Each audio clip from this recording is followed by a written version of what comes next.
Hola, muy buenas tardes y bienvenidos a una nueva conversación aquí en la Biblioteca Central del Ayuntamiento de Leganés.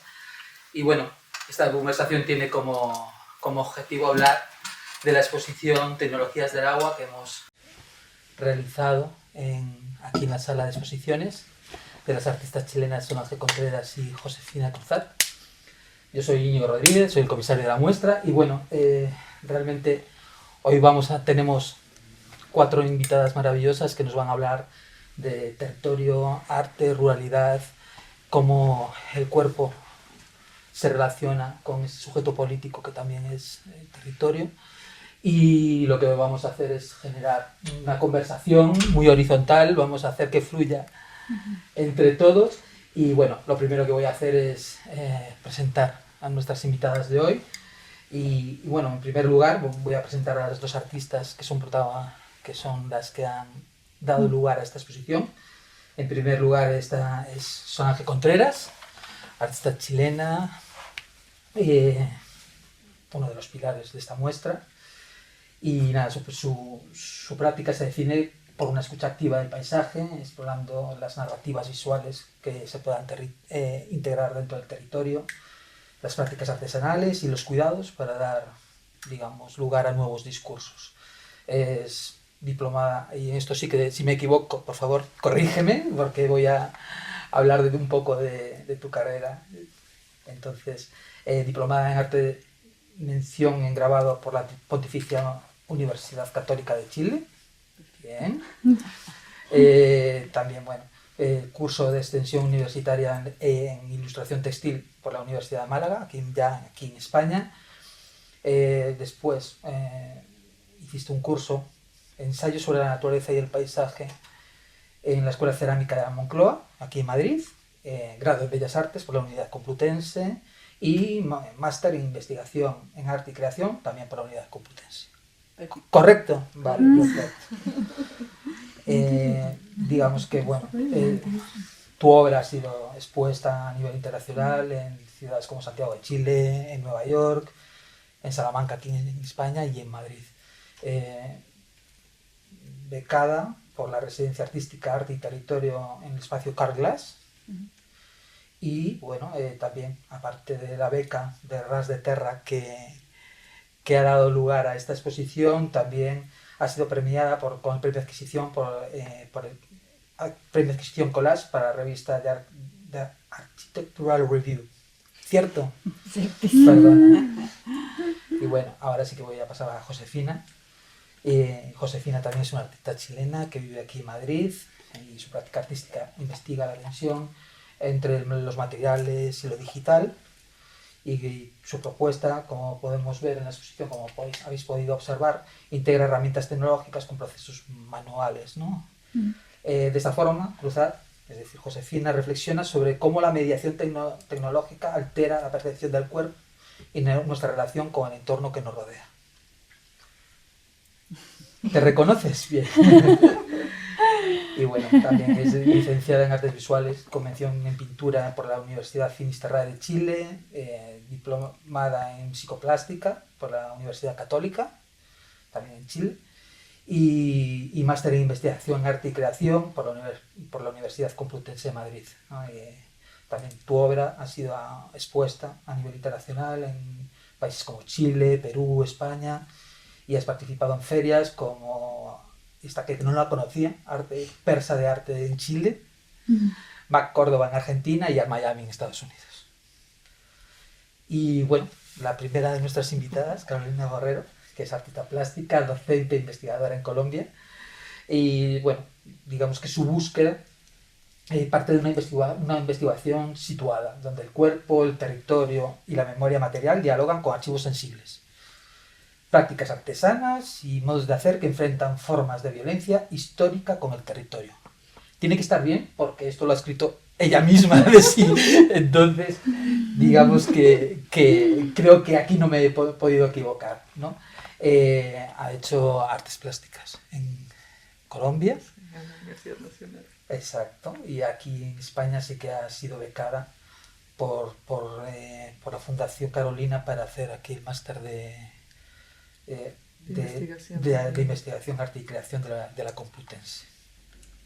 Y finalmente, bueno, Eva Pintiado, que es una de las comisarias que forman parte del programa Curadoras de BUMA Community, pero bueno, aparte de ello es graduada en Historia del Arte por la Universidad de Oviedo, máster en Historia, Recuperación y Gestión de Patrimonio Audiovisual por la Universidad Complutense de Madrid, y también es máster en Dirección de Proyectos Culturales de la Fábrica, que lo terminaste el pasado año, en 2025.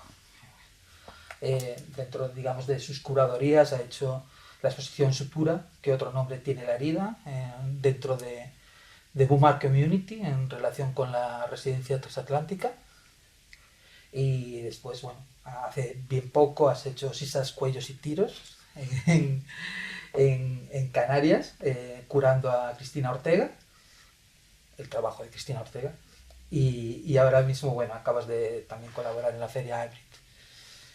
Y bueno, y una vez hechas las presentaciones, que es, digamos, lo que peor he llevado de esta conversación, espero, entonces vamos a empezar un poco con las preguntas, ¿no? Y para comenzar, os explico que, claro, esta exposición se genera a raíz de unas residencias que tanto Josefina como Sole llevaron a cabo en noviembre en Extremadura, dentro de la residencia Ras de Terra, en unas residencias promovidas por BUMA Community, que se llaman Geopoéticas de la Deriva, que además tuvieron como invitadas a tres curadoras, entre ellas estaba Eva Pintiado.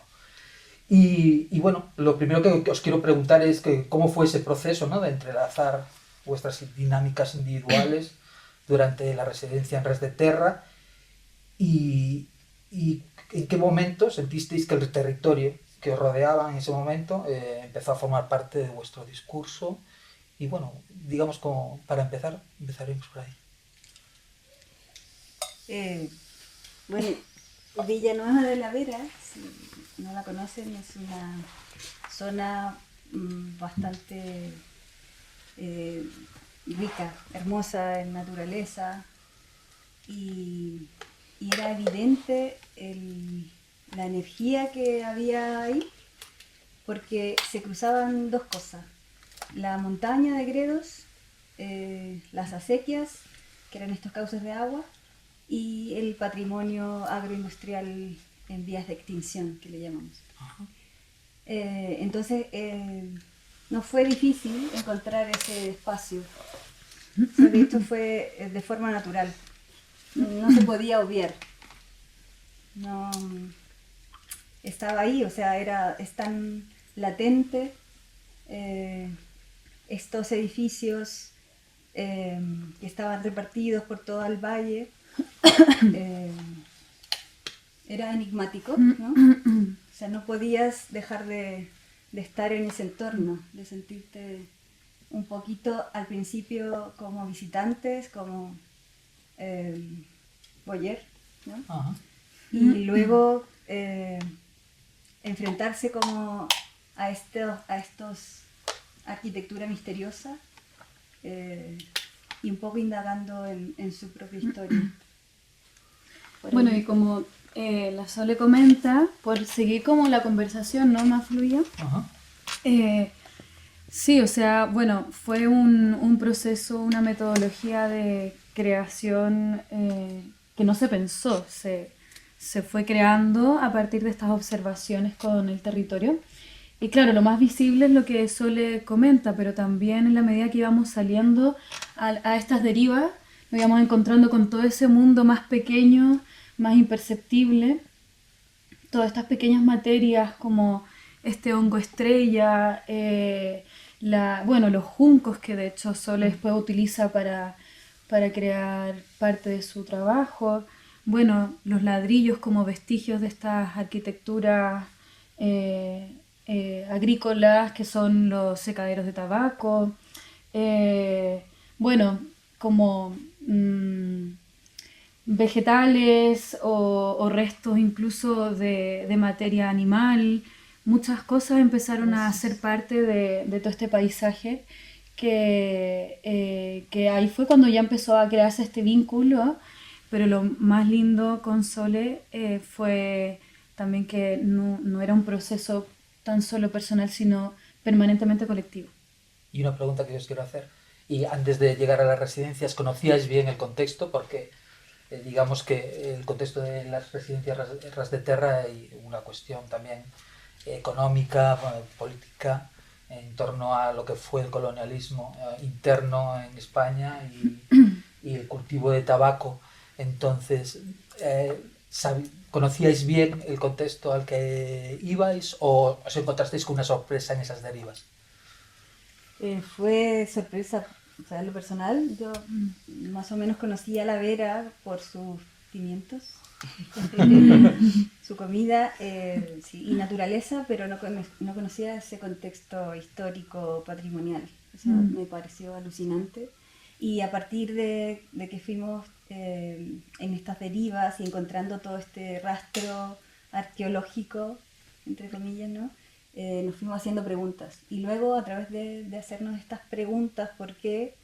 Y a la vez también en el proceso creativo fuimos indagando, ¿no? Un poco investigando, ambas, un poco a la vez, y nos íbamos comentando lo que íbamos descubriendo, también eso es parte de...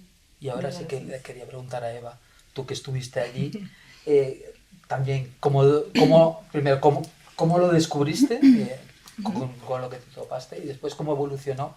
Porque tenemos parte de tu discurso ahí en la exposición, ¿cómo evolucionó tu enfoque en relación con esas derivas? Claro, y partí de un punto muy diferente, al final, como también presentar un proyecto para participar en la propia residencia, ya me hizo esa vista preliminar de mi investigación, aunque sí que conocía el territorio, conocía pues la Vera por lo que todas la conocíamos, y sí que tenía constancia debido a mi investigación y lo centrada que está en territorio, sobre todo postindustrial y patrimonio industrial, tenía constancia de lo que había sucedido en ese emplazamiento, de que había sido toda esa zona, esa comarca, un pueblo de colonización de la época franquista, y sí que tenía también por constancia familiar, parte de familia había trabajado en esa propia industria, en la recogida de algodón, que es algo que se extiende por todo el territorio de Extremadura. Entonces sí que ya partía desde otro punto, pero eso no dejó de que una vez que llegué allí también de ruptura de esquemas, de intentar comprenderlo, y sobre todo lo más enriquecedor fue aterrizar en un punto porque yo tenía un periodo más corto de tiempo, en un punto en el que ellas ya habían casi concluido su residencia, y eso fue muy enriquecedor porque yo ya traía esos pensamientos, pero de repente ellas fue justo, no tanto el territorio, sino ellas dos, los agentes que empezaron a desordenar las piezas y a hacer puentes con su propia investigación y su propio, al final, trasfondo también personal, y su visión desde otro territorio no tan cercano igual, y eso fue lo que concluyó en las derivas que presenté como fin de la residencia. Y Carolina, y dentro de tus prácticas que están tan relacionadas con el territorio, el cuerpo, ¿te sientes identificada con lo que han descrito ahora mismo, digamos, en tus procesos, en alguna de las residencias que hayas vivido, o en tu práctica o investigación artística? Pues de hecho me da mucha curiosidad este lugar, claro, es que como sí. que quisiera ir, porque luego a mí me interesan un montón como todas las prácticas que tienen que ver con el ser humano explotando la tierra de alguna manera. Y como estas ruinas que hay, o lo que yo imagino de los cultivos de tabaco, me parecen como muy llamativos, porque luego esta es una planta que conecta directamente Europa con América de todas maneras. Entonces es como un lugar donde yo sacaría un montón de información, supongo. Es algo que habéis trabajado vosotras durante la residencia. Claro, sí. Directamente con la planta, pero también como esas mismas capas de conocimiento que viajan. O sea, la primera viaja con la planta, que vendrían siendo los saberes indígenas de cómo se secaba la planta, pero ya luego, bueno, todo lo que ya sabemos, pero bueno, cuento un poco de esta otra capa como de conocimiento vernáculo que vendría siendo el conocimiento campesino, y ya posteriormente lo que comentó Eva, que es la estandarización de la producción de tabaco en la época franquista con el Instituto Nacional de Colonización, donde ya se industrializa la plantación, la producción y bueno, el secado. Y ahí es cuando ya se genera el quiebre, de hecho, por eso ya el secado de tabaco se empieza a generar con procesos químicos y ya dejan de ocuparse estas arquitecturas de ladrillo, que son bueno, las que vemos en estado de ruina o abandono, o que ya se empiezan a utilizar para almacenar herramientas u otras cosas, otros fines. Y explicarnos un poco cómo aprovechasteis, digamos, esa narrativa a la hora de crear y bueno, y las diferentes dinámicas que llevasteis a lo largo de ese mes. Bueno, algo que yo creo que nos vincula mucho también a las tres es que vemos de las materialidades como una cierta memoria que pueden albergar de ciertos procesos, quizás como testigos de procesos sociales, de lugares de donde pertenecían, como lo que hablábamos esta mañana de cuando se extrae una materia de un lugar y luego se traslada hacia otro, y bueno, empiezan a sumarle a estas materias como capas y capas y capas de muchos otros procesos, de manos, de sudores o de aires, claro, técnicas. Entonces, bueno, con Sole, claro, nos encontramos con los ladrillos y las tejas, que pasan a ser como estos primeros módulos que se utilizaban para construir estos secaderos de tabaco, los principales, digamos, y bueno, ahí, claro, empieza a producirse esta investigación y vamos comprendiendo lo que Caro menciona, como, claro, gracias a que llegaron los colonizadores a América, es que vemos este producto final acá, o sea, nos encontramos con este ladrillo acá. Entonces fue como ir descubriendo también todo este trayecto o, ¿cómo se podría decir?, desplazamiento de una materia que carga con todas estas múltiples historias simbólicamente. Ajá.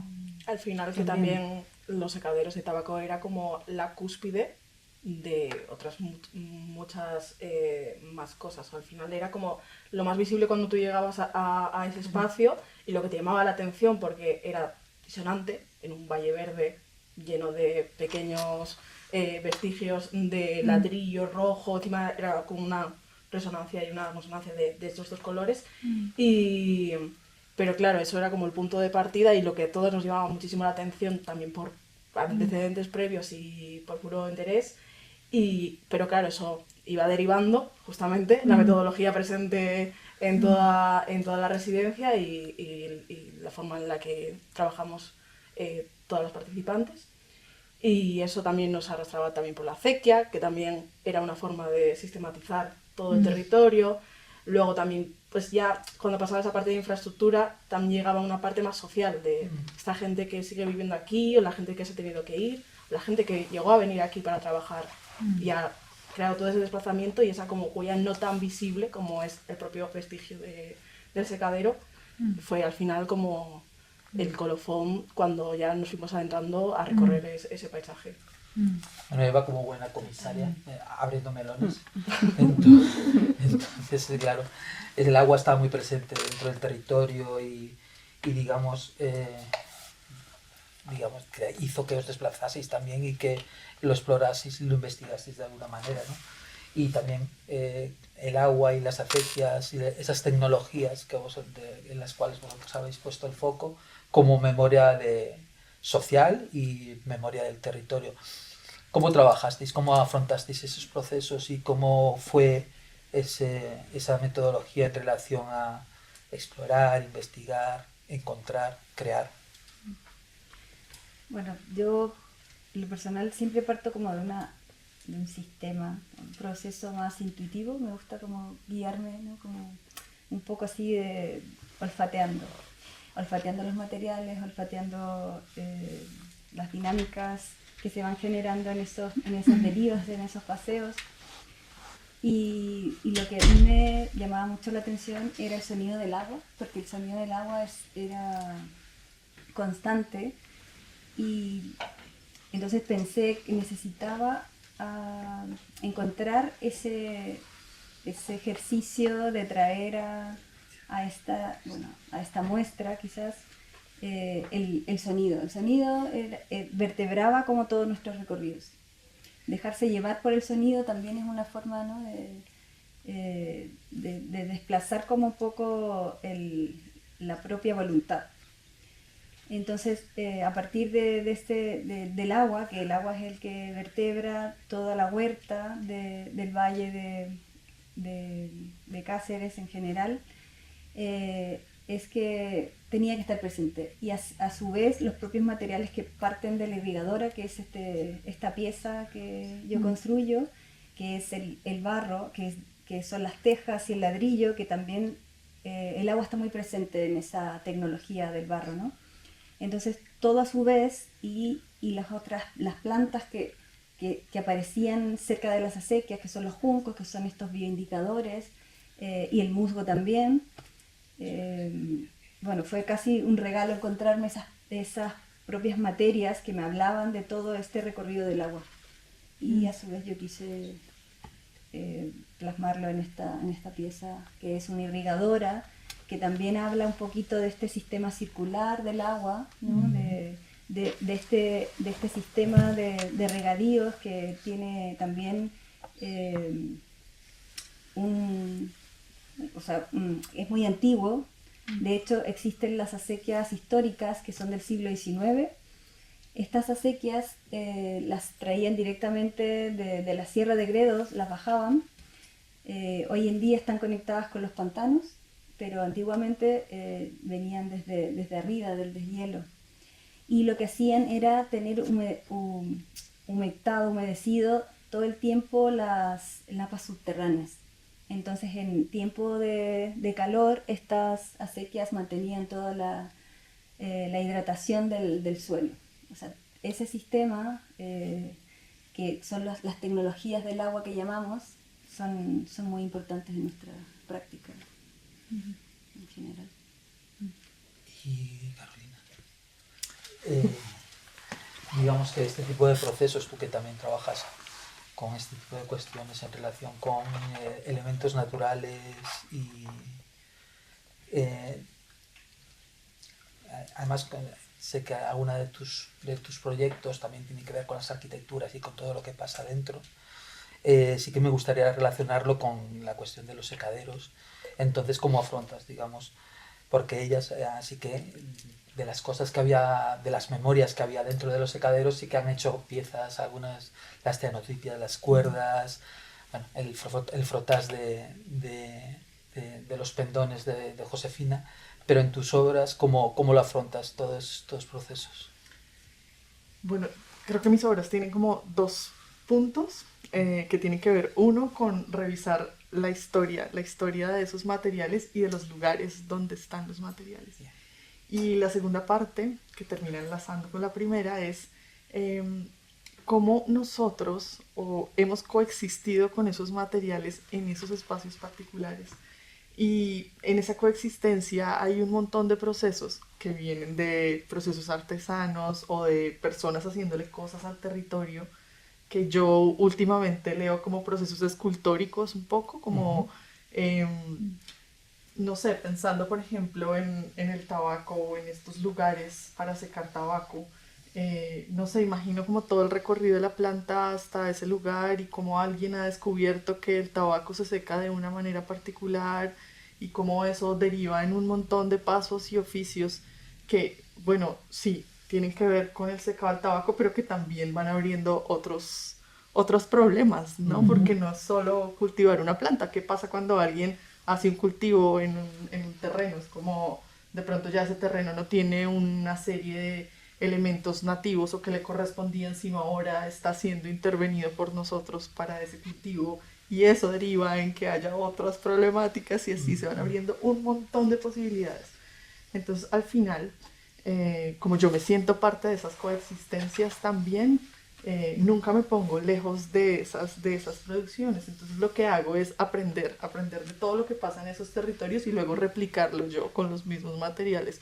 Es un poco perversa la situación porque es como ponerme a mí en el lugar de quien está destruyendo un poco. Pero también como porque pienso que nosotros desde nuestros enunciados podemos hacer o magnificar esas problemáticas para que sean mucho más visibles. Y por eso lo hago de esta manera, es como aprender cuál fue el problema para luego replicarlo en esas materias y que quien esté ahí adentro o esté, porque luego a veces hago unas construcciones que son un poco grandes, es como meter a las personas dentro del mismo problema de alguna manera. Me parece muy interesante. Que se relaciona un poco también esa forma de ver la práctica artística con lo que Sole hace en relación con los cuidados. A lo mejor es un llamado a esa forma de actuar, ¿no? Y entonces, bueno, sin embargo, Josefina, como, a ver, yo que estuve allí veía a Sole con su paciencia, con esos procesos más lentos, sosegados, y sin embargo, José, ¿cómo fue? ¿Cómo transcurrían tus procesos, sobre todo con Licán, con ese elemento no humano, ese artista no humano que estaba en las residencias? Licán es un perro, explícase con un poquito.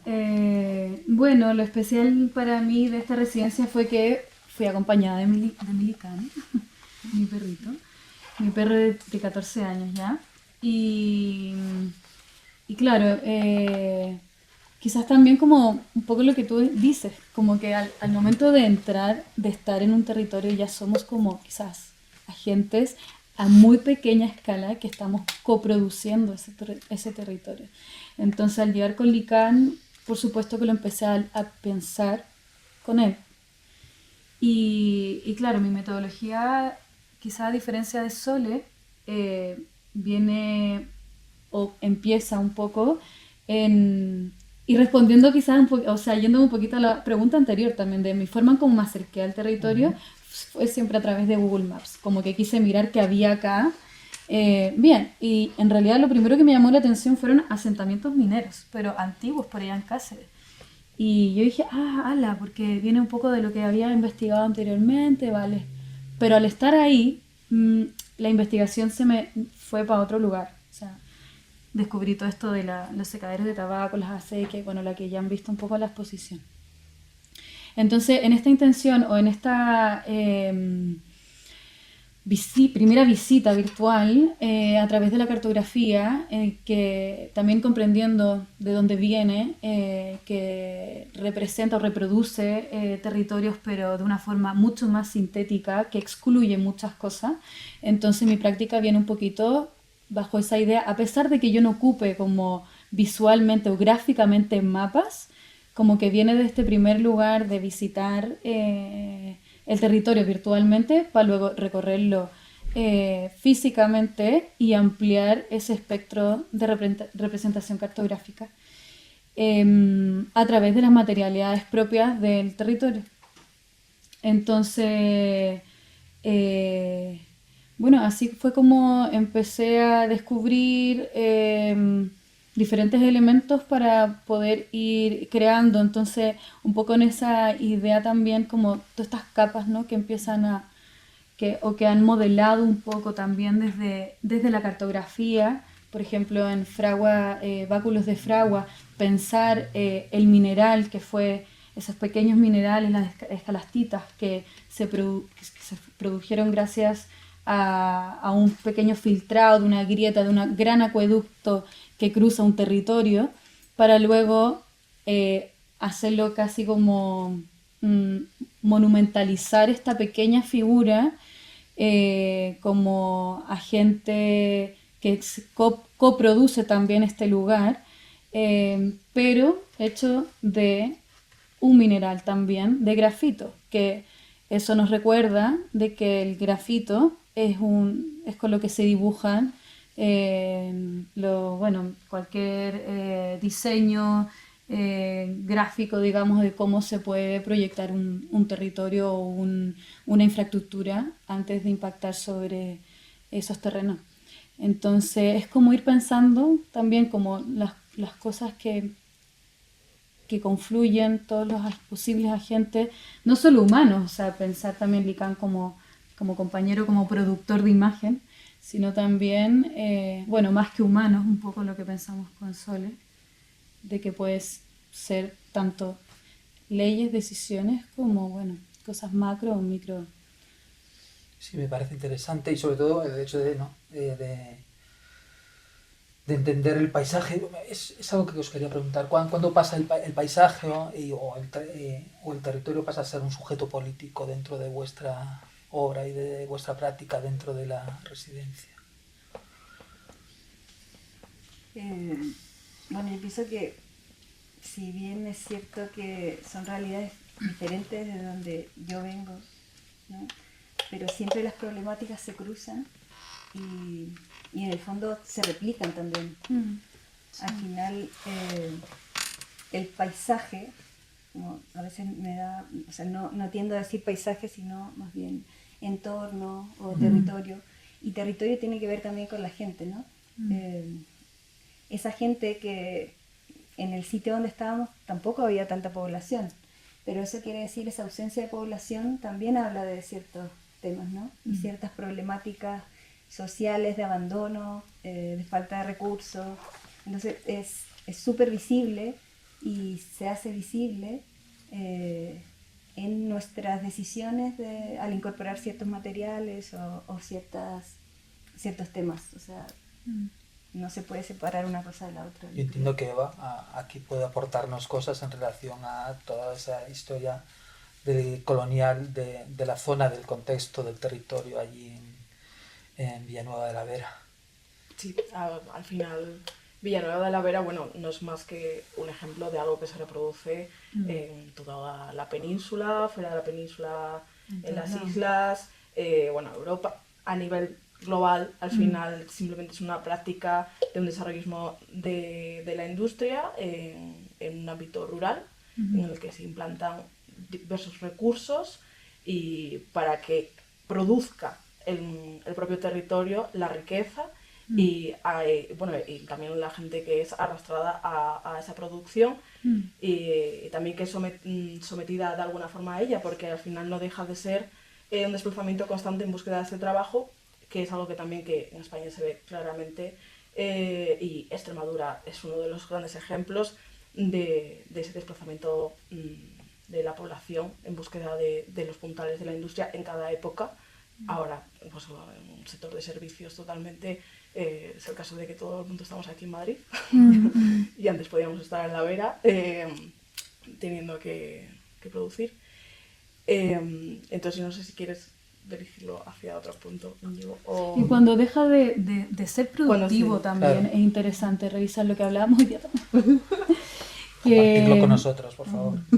Claro, como por ejemplo que, bueno, en este vínculo con Manuel, ¿no?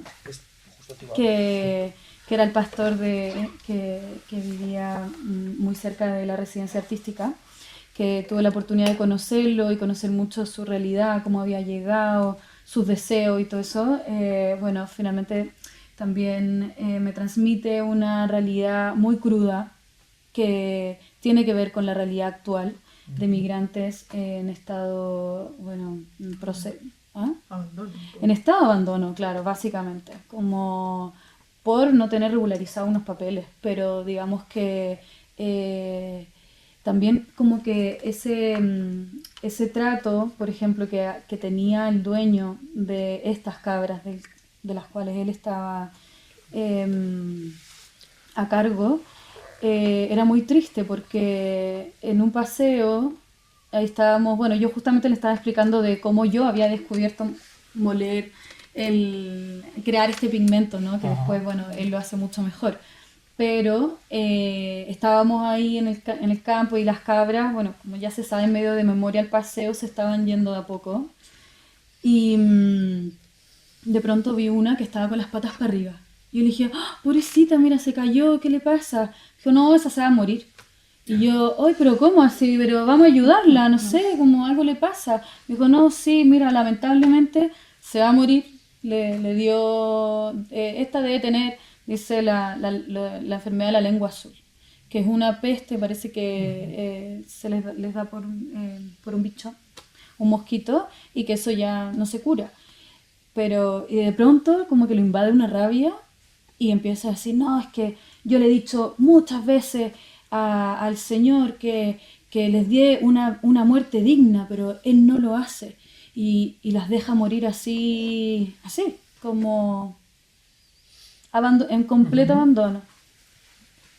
Y claro, yo después, y sobre todo él también cuidándolas y recibiendo mucha bondad de las cabras, o sea, las cabras, él reclamaba, nos dan leche, nos dan queso, nos dan carne, nos dan muchas cosas y no le vamos a devolver eso, o sea, como una muerte digna, digamos.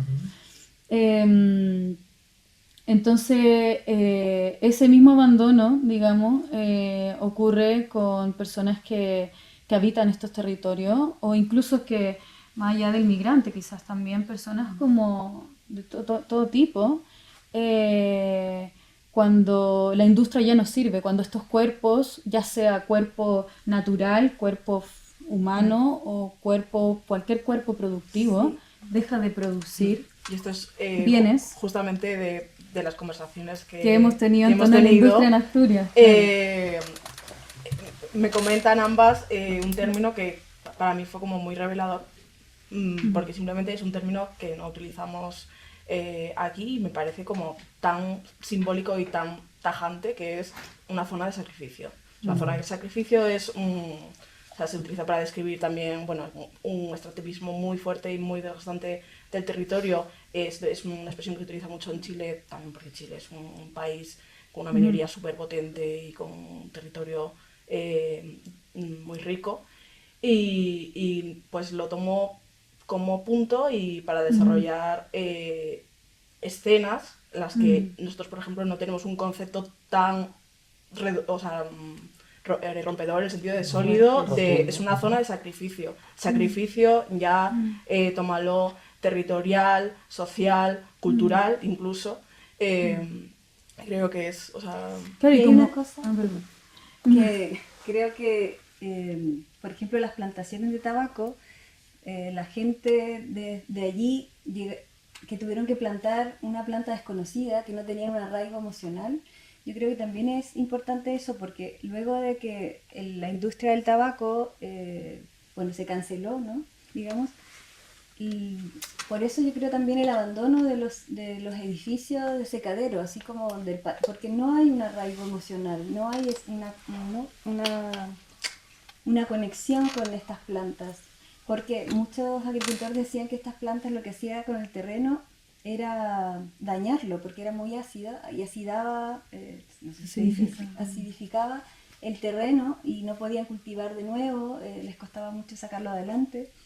Entonces nunca hubo un vínculo con la planta del tabaco como si con los pimientos o con otro tipo de plantas. Y seguramente en el contexto, en el territorio, tampoco existía esa cuestión identitaria, además de con el tabaco, incluso siendo hubo una colonización interna, claro. entonces tampoco había ese vínculo con la tierra tal y como, digamos. Además, y con lo que pasa con el patrimonio industrial, o sea, cuando ya no puede ser rentable, claro. No se va a proteger. No se pone valor, ¿no? Claro. Cuesta mucho. Sí, no se protege. El momento que deja de ser una zona de beneficio a pasar a ser una zona de sacrificio, y justo la Vera es un ejemplo súper potente, también porque justamente por el hecho de que fuese un pueblo de colonización, que se manipulase de esta forma para que fuese muy productivo, era todo como, pues no había un arraigo, era falsificado, por así decirlo, esos hogares y esa industria, y la gente, como no podía llevar el ritmo de la industria, también vivía y cohabitaba en el propio secadero de tabaco. O sea, por ejemplo, yo sí que es algo que lo primero que vi cuando ya conocía vivencias, pero justamente cuando llegó a Ras de Terra, que Mónica, la directora de Ras, tiene muy acertadamente una frase en una de las paredes para recordar justamente esa historia de los secaderos, que era de una señora de la zona que le dijo una frase muy corta: el tabaco encima y nosotros debajo. Y eso para mí también marcó un punto muy significativo para comenzar a indagar por esa parte. Y al final pues es algo que tampoco trasciende, es un patrimonio también oral de esa vivencia, de lo que vivía esa gente. Era un trabajo femenino, de recogida, de manipulación, de... Los niños participaban. Los niños también claro, participaban y es algo que al final como no deja de tener igual ese factor que vemos como negativo, es algo que no perdura en el tiempo ni ¿sabes? No se considera tampoco una historia como la historia, por así decir, en la superficie, sino que se queda muy... sí, literalmente por lo bajo, por así decirlo, y es algo también que muere ese testimonio. Entonces también poder estar allí, aunque fuese un poco los testimonios que recogimos de la gente, también que perduren a través de las artes plásticas y que el arte también pueda ser un canal de comunicación y un canal para registrar esto, o sea, es muy potente. Y creo que eso se ve testigo de vuestra exposición. Ajá. Y bueno, cambiando un poco de rumbo y frente a esta dureza de la memoria social del territorio, vosotras durante ese mes, ¿cómo sentisteis? ¿Sentisteis que ese secadero que es Ras de Terra, esa residencia maravillosa, era un lugar seguro, un lugar donde, digamos, poder generar procesos de cuidado en relación tanto con vuestras obras como con vosotras mismas? Hay una cuestión de sororidad. Sí, total. Fue nuestro hogar, en verdad. O sea, como que lo hicimos en nuestro hogar. Además que curiosamente tocó que ambas somos chilenas y no sé, fue como un match increíble. Fue muy lindo convivir con Sole y compartir múltiples rutinas. Entonces empezamos a crear un ambiente muy familiar, muy de cuidado, como dices tú, de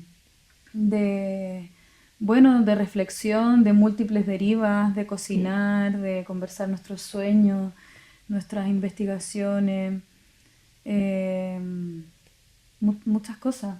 Entonces yo creo que fue algo que se fue construyendo, fue fácil igual, sí, pero el día a día. Y sobre todo a través de la obra colaborativa, creo yo. Iba a hablar fue como un símbolo.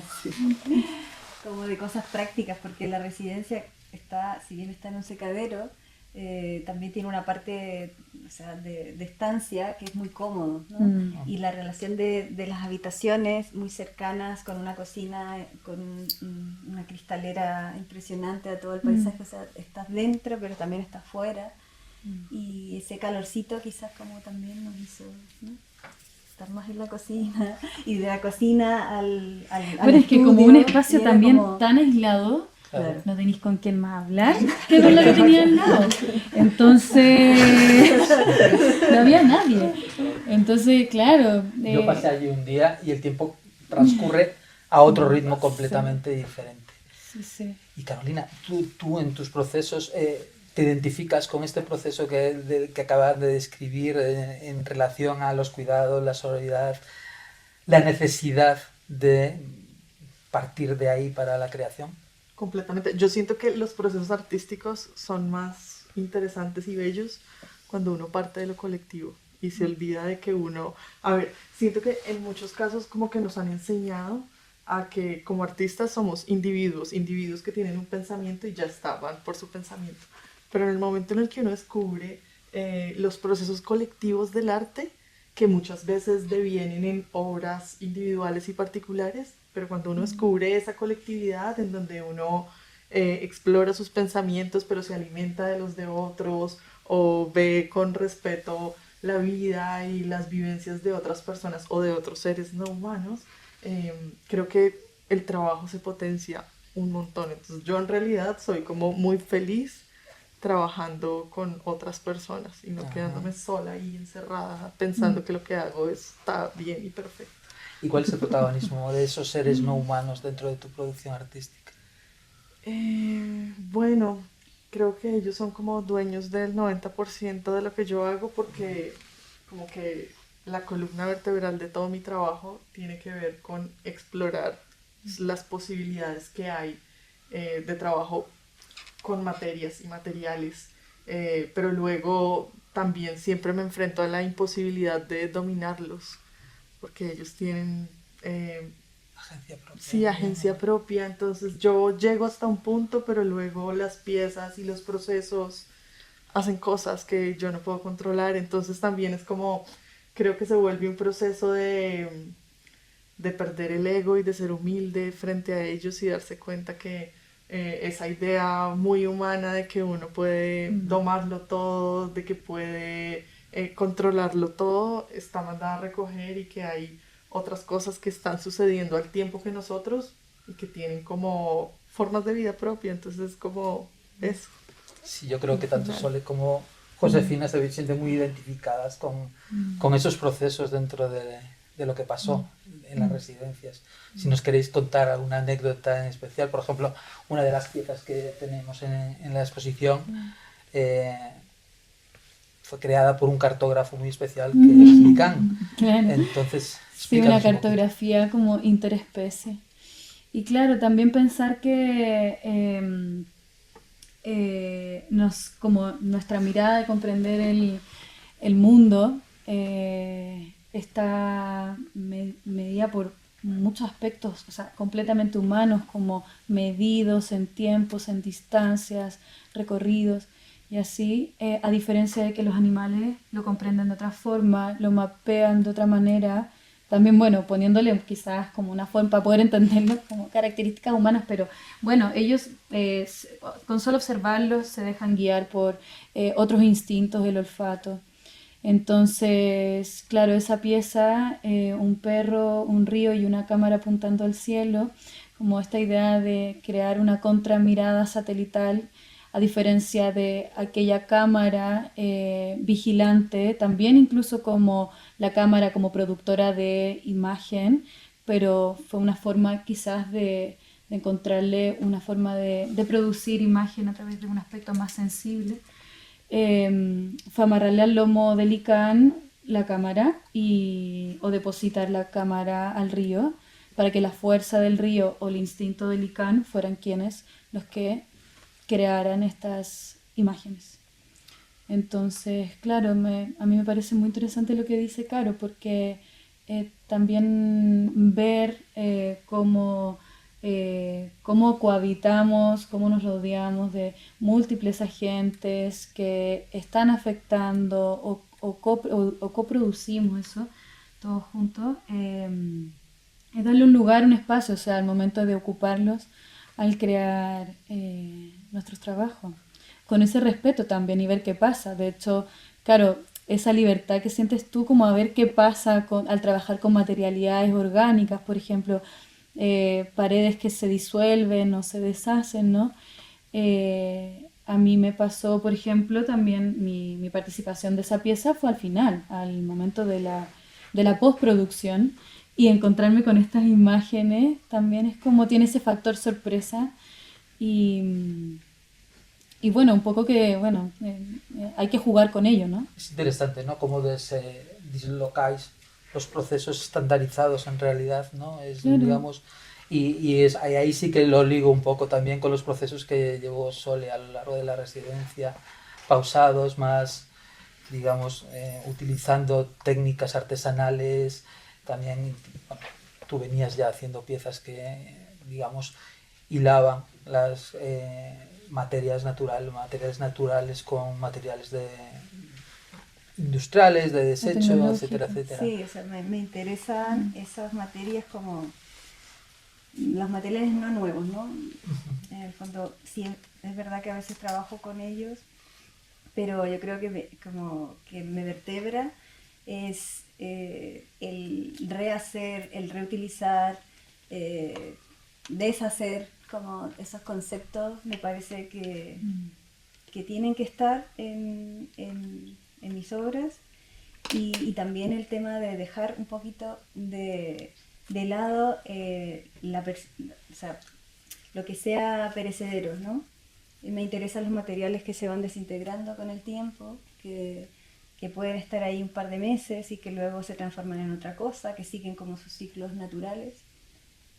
como la pieza sequia, ¿no? Que está hecha con cuerdas encontradas, que son unas cuerdas antiquísimas que tú las tocabas y se deshacían por sí mismas. Sí, con poquita fuerza ya no las podías cortar. Entonces, crear esa palabra a través como de un aglutinante natural también, para que luego se termine deshaciendo, que es la idea, me parece que va en el sentido que yo quiero encaminar mi práctica artística, también utilizando los propios materiales que voy encontrando, como la sequia, más o menos. Entiendo que durante la residencia, digamos que eso, el contexto, el territorio reforzó esa práctica de alguna manera, pero ¿hubo algún reto a la hora de afrontar la producción de las obras dentro de la residencia para ti? ¿O fue todo muy hilado? Fue además que el ritmo allí, lo que decíamos, ¿no? Como que el tiempo pasaba a otra velocidad. Entonces, ¿te generó algún reto, alguna dificultad, o fue todo muy fluido? Yo creo que fue bastante fluido, porque en 3 semanas ya teníamos... Sí, es que la producción para un mes es increíble. Sí, o sea, fue como muy orgánico realmente. En un minuto pensamos que, no sé, por ejemplo, pedir ciertos materiales por correo o por Amazon, que nos negábamos a eso, pero era la única empresa que llevaba las piezas a destino, o las materias, que finalmente nunca llegaron porque no fue necesario.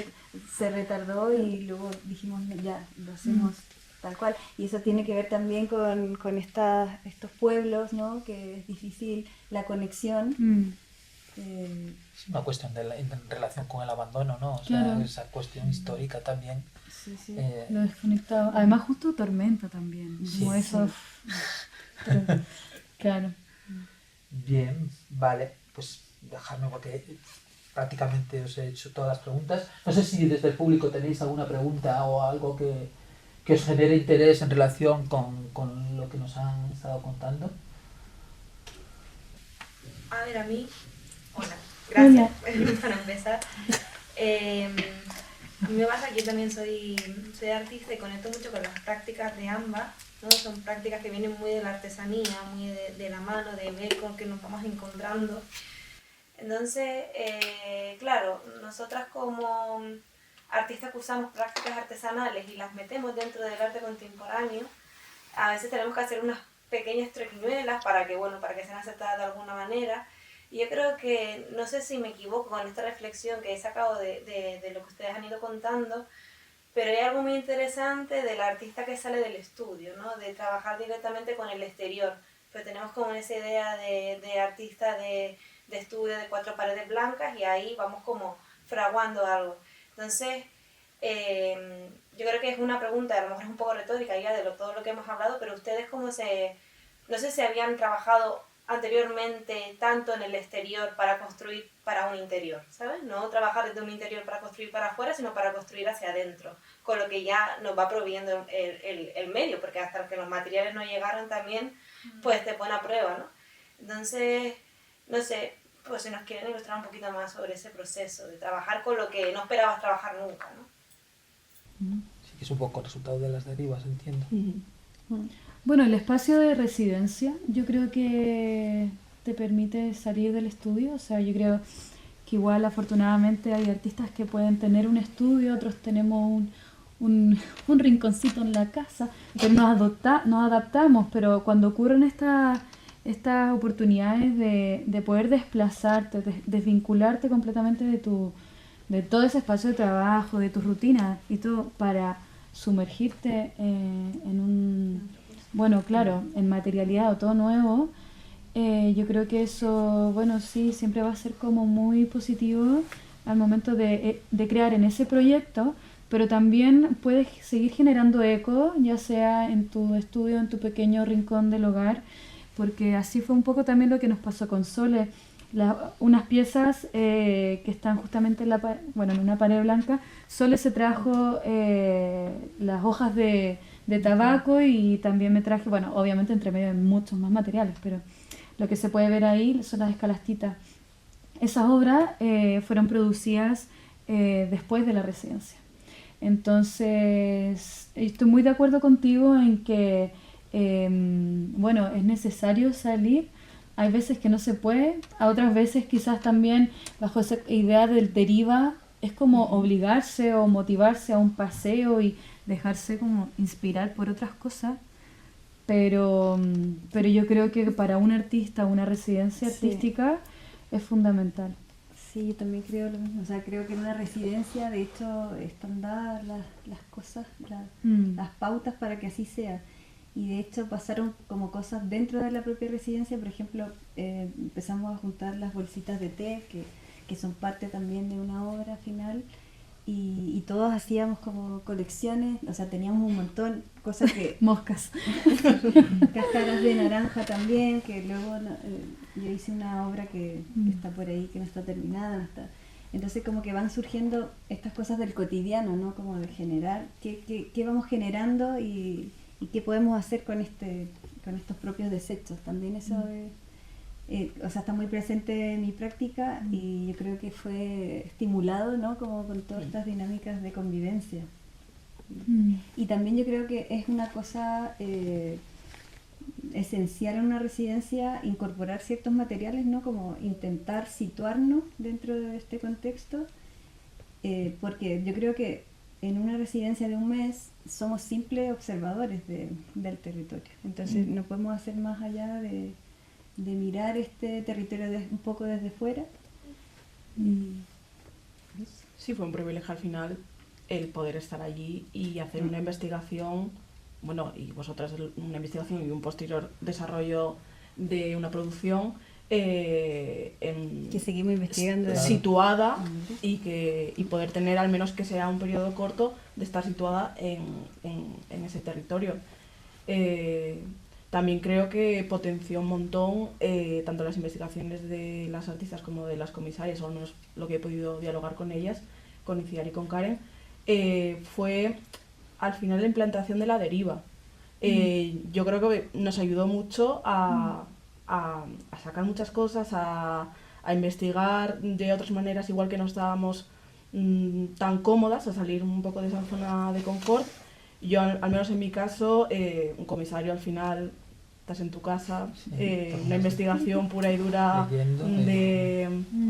de libro, de ensayo, de escritura, que no deja de ser algo mecánico y también creativo, pero el poder utilizar una metodología artística creo que también potencia un montón eso y al final era como algo que nos retroalimentábamos. Y es verdad que no ejercía una deriva como tal, como clásica, sino más bien a través de la deriva detonar las preguntas para desarrollar tu propia investigación. Y creo que eso fue algo que adoptamos en colectivo y creo que fue un gran aprendizaje también. Y entiendo que entonces es algo que os aportó, digamos, en cierta manera. La residencia os cambió de algún modo, lo llevasteis, digamos, en vuestra práctica ahora. ¿Qué os aportó, digamos, esas geopoéticas de la deriva? Bueno, como seguir nutriendo las prácticas artísticas, también acceder a otras problemáticas que también son específicas de estas localidades, y así ir ampliando como el entendimiento de toda esta construcción estructural de un poco de lo que nos rodea, nos vinculamos. Yo creo que es como que aporta en cuanto a conocimiento, puede ser intelectual, pero también experiencial y sobre todo sensible, como de micelio, de compañerismo, como también de convivencia con las chicas, como fue muy lindo. Yo creo que son múltiples aprendizajes. ¿Llegasteis a desarrollar una cuestión afectiva con el territorio? Sí.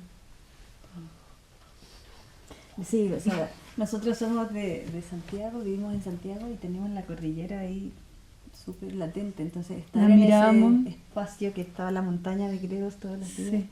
Y después de la tormenta, claro, que tenía nieve, era como estar mirando la cordillera de los Andes.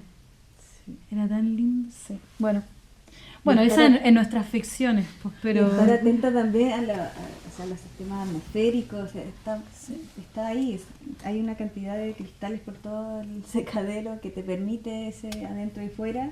Creo que también es un privilegio eso. Y estar atento a todo, ¿no? Como si ladraba el perro, así, no sé. Los pajaritos, cuando ya empezáis a distinguir los pajaritos. El gecko que aparecía. Sí. Bien. ¿Y cuáles son vuestros planes en el corto, en el medio plazo? Estamos cocinando. Comiendo cositas. Bueno, sobre todo con este proyecto es poder llevarlo a Cáceres o a algún lugar de Extremadura, itinerarlo hacia allá.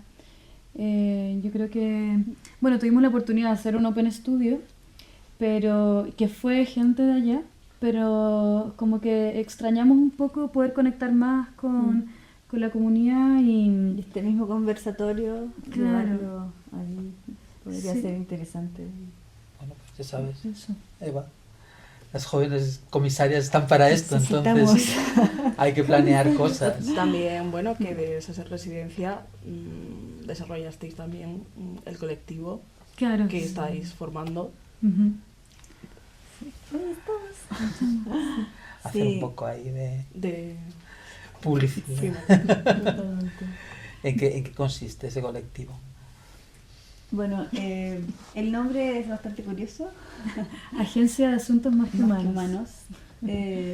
Porque pensamos en esta construcción un poco de oficina, un poco empresarial, dentro de otro sistema que es más de agenciamiento no humanos, como decimos nosotros, o más que humanos, porque pensamos que el decir no humanos es como...